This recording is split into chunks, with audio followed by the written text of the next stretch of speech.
My name is Dr. Jennifer Foltz-Sweat, and I've run several cures at ASU.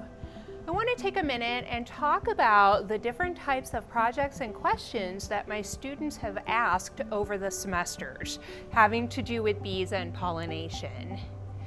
So, during one of the first cures, one of my students looked at the difference in bee species richness and abundance in a semi-natural habitat, Piestewa Peak, and an urban area, the area surrounding the ASU campus. So he surveyed bees and he extended past the cure looking at these differences, and also you can look at whether bee species richness and abundance differs between spring and fall or from year to year. So it can be an ongoing project with your cure classes. Another project my cure students looked at is whether bees prefer different flower types. So you have the tubular flowers and then you have flat flowers. And so this student or group of students used observational sampling of different flower types to look at the variety of bees that come to these flowers and also the abundance of bees that come to different flowers. Now, I've also had students measure nectar in the flowers and look at whether that influenced bee foraging. So you want to look at the questions or the project that your cure students will be working on, and then you can determine which type of sampling method to use. So when you use what we call netting, targeted netting, you are collecting bee specimens and you are documenting their floral associations. Now the caveat to that is this is very time intensive, both collecting and grouping the bees. You can do morphospecies, which means that you put them in different groups that look alike. So you can say, I have so many of this bee, so many of this bee. Now, pan trapping gives you an idea of abundance, a little bit about species richness, although it catches certain species more than others, but you have no floral association. So students can use pan trapping to look at the overall abundance of bees and maybe a little bit of variety in different habitats. Observational sampling, students are not collecting specimens. They are looking at how many bees and the different types of bees come to flowers.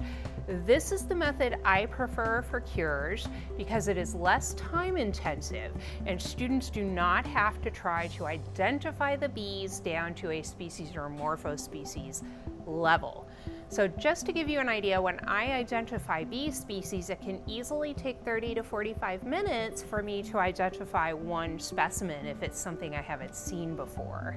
So again, that netting and pan trapping are very time intensive methods. So now we will go on and look at these different sampling methods and how you process bee specimens. So I am going to show you how to prepare a kill jar, which you will use if you are going to net the bees. So this is what a kill jar looks like. On the top it says BioQuip, and you see the poison symbol, and that is because you are going to put a chemical called ethyl acetate into the kill jar. Now you want to do this in the fume hood. So here I have the fume hood, I have my gloves on. I'm going to set the jar in here. Now this is plaster of Paris. You're going to unscrew this. And I put cotton in the top of the kill jar. And what I'm going to do is add ethyl acetate until the cotton is saturated. In fact, you want to see that it is soaking into the plaster. That's how you know that your kill jar is ready. Now, some people sniff it. I don't recommend it. It smells like nail polish remover. So in the fume hood, I will just pour the ethyl acetate into the lid slowly until it is what we call charged. Screw it back into the cap. I generally, like I said before, put paper towel and your kill jar is ready. So now that we have prepped the kill jar, let's go outside and sample some bees. So we talked about cures, a bee cure, and the types of questions that you can ask. So now I want to show you some netting techniques. So here are two types of nets. This is what I call a student net. These are actually a lot cheaper, inexpensive.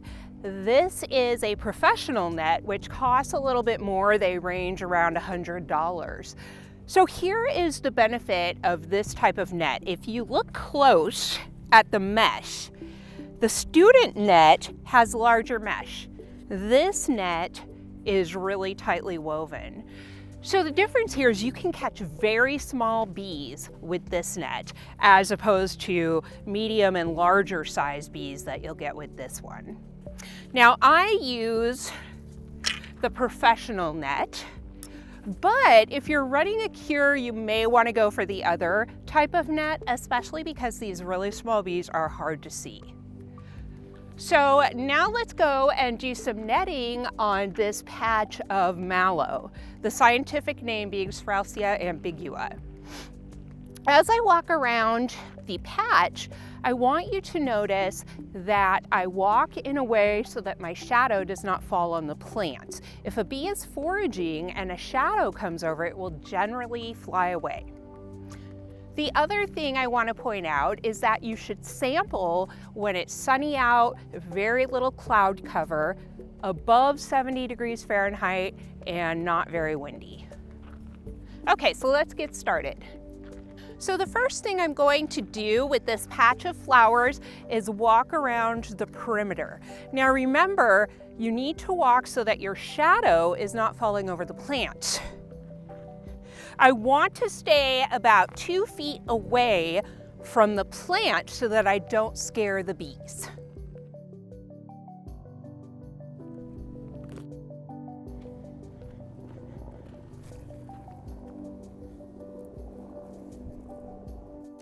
Now I have the honeybee in my net.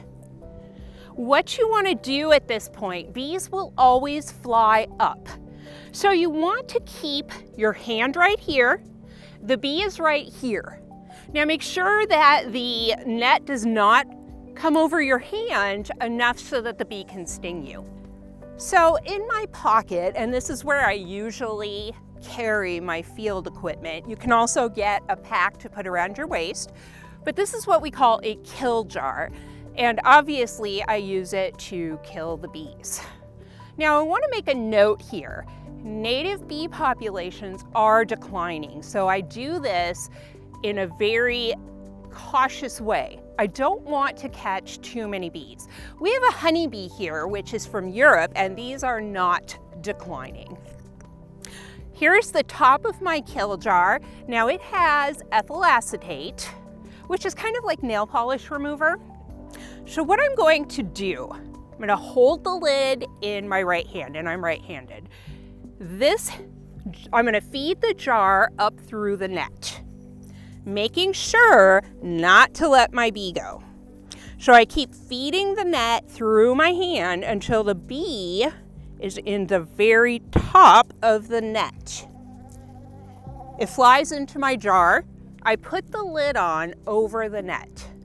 Now I'm going to hold it here for about 30 seconds until the bee stops flying. And you want to take it out of the net like this so you can watch the action of your bee. You don't want it to fly out of the jar. Now see, my bee is starting to slow down, so I can remove the cap from the inside of the net, bring it out, seal it. Now, an important note about this. One of the objectives of targeted netting is that you can make an association between the bee, the type of bee you caught, and the plant that it is foraging on. So depending on your student's research questions, you may or may not want to use this technique. But since I caught this honeybee on this desert mallow, which is Straussea ambigua, I am going to make a label so that I remember where I caught this bee. Now, as I'm sampling this patch, I can put multiple bees in my kill jar, and it doesn't matter if they're the same kind of bee.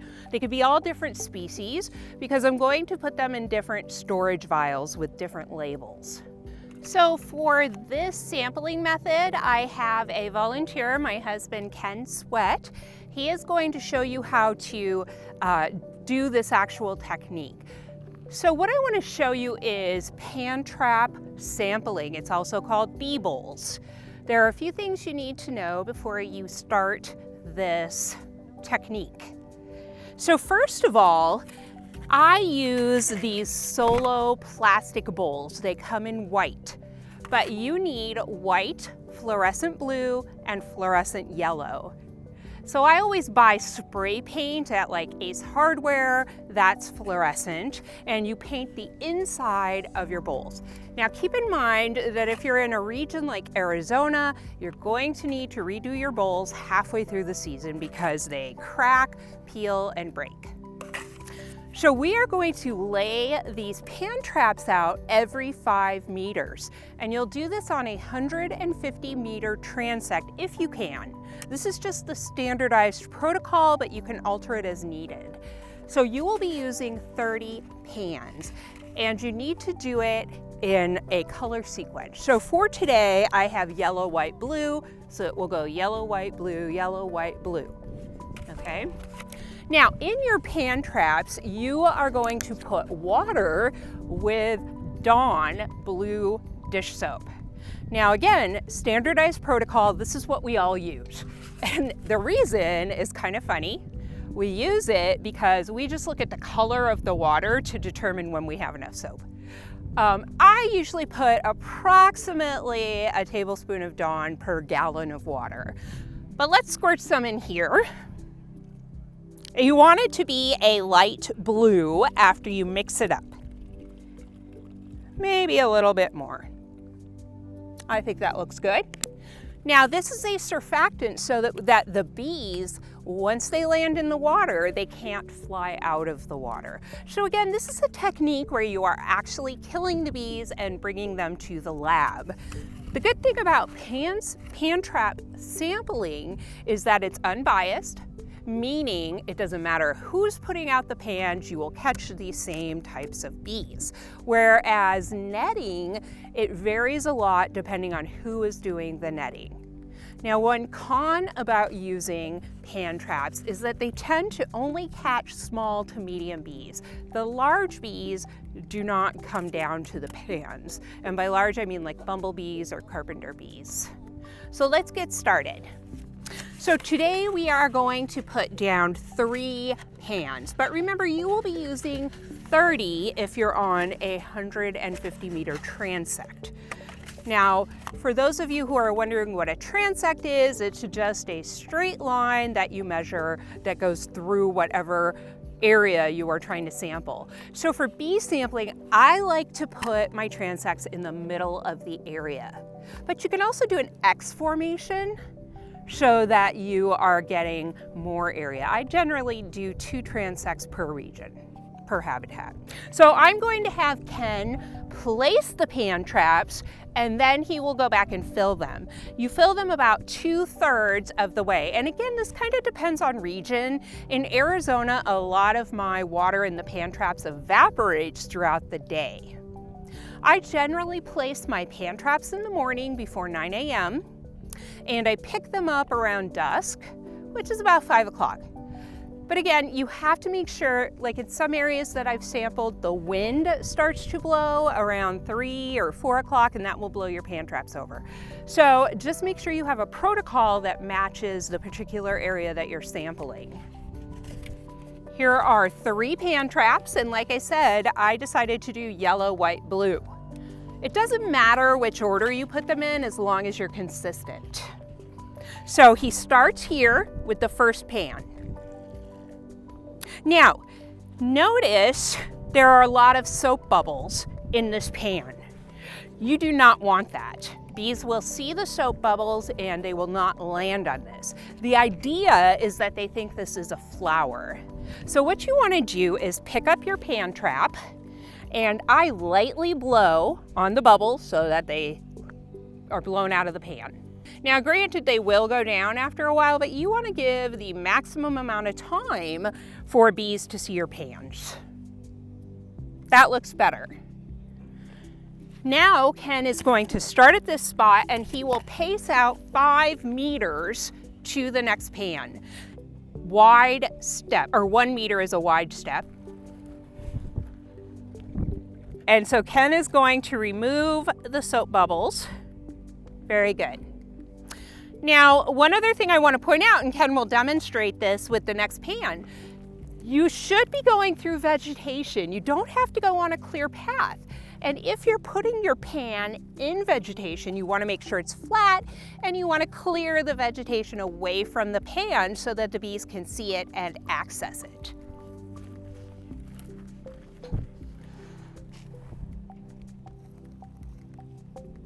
Now remember, you are filling these pans 2/3 full. You can fill them more, but if you're out in a semi-natural area, that's a lot of water to carry with you. Now I would generally carry, if I'm laying 2 transects, 2 of those full jugs. So at this point, you have left your pan traps out for the entire day. So now I'm going to show you how to collect your bees from the pan traps. So here I have what we call a whirl pack.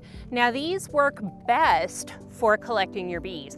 All of the items I've shown you so far, you can purchase from an insect supply company, such as BioQuip. Here we have a strainer, which is how you will get the bees out of the water. Now, one thing I want to mention, on your whirl pack, make sure to put the date and location that you sampled in, because if you don't do it right when you're collecting, you will forget that information later. Now, Ken is going to collect this honeybee that flew into our yellow pan. So you pour the water through the strainer so that your bee ends up in the strainer. Now for the whirl pack, the top comes off.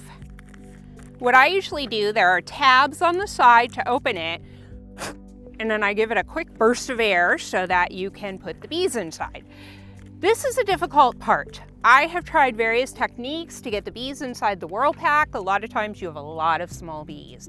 I've used like a spoon to scoop them out, whatever works for you. Now, after your bees are in the whirl pack, you are going to use ethanol, and this is not rubbing alcohol. It's an ethanol that is at 70%. You're going to use this to store your bees. Now, you don't need to fill it to the top. Just fill it to a reasonable level depending on how many bees you have.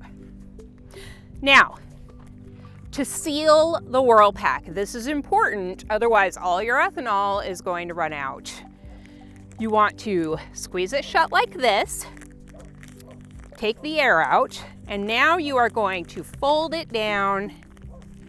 I'm going to fold it down pretty far because I don't have much ethanol. And then use the twist ties and you just fold them in. That is how you want to store your bees that you catch from pan traps.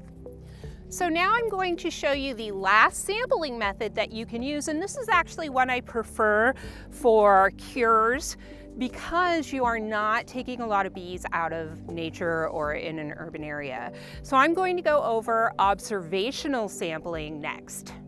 So we're back at our patch of Straußia ambigua, or globe or desert mallow. And what I'm going to show you now is observational sampling. Now keep in mind, with netting and pan traps, since you're actually collecting the bees, you can identify them much more specifically. In fact, with students, I use what's called morphospecies, where you separate bees depending on how they look. Now, observational sampling, you are going to look at bees and put them into broad categories, like large bees, medium bee, small bee, also maybe based on coloration. These are categories that you can define depending on your research question. So I have my field notebook, and I actually use a Micron pen because it's archival quality, it won't fade over the years. Here's my field notebook, and I'm going to do an observation on this plant. Now, when you do observational sampling, you walk around, you find a particular plant with a lot of bee activity. Now, what you're going to do is look at the plant about a meter squared area. It doesn't matter if you're exact, but that just gives you an idea. So for this particular plant, I would actually look at most of the plant. You're going to time yourself, and you will observe bees for a minute. Now, if you look at this plant, you see honeybees going into the flower, collecting pollen and nectar. You want to look at bees that are actually inside the flower or on the flower foraging. You don't want to look at bees that are just flying in your field of view. So I would stand here for a minute. I see 1 honeybee, 2 honeybees, 3, 4. So you're just going to keep your eye on the plant, and you would have your broad categories on your field notebook, and you just make marks. I would make 4 lines for honeybees. Now, in order to repeat the process, you want to do 3-minute-long observations on this plant. And that ensures that there's some consistency between your observations.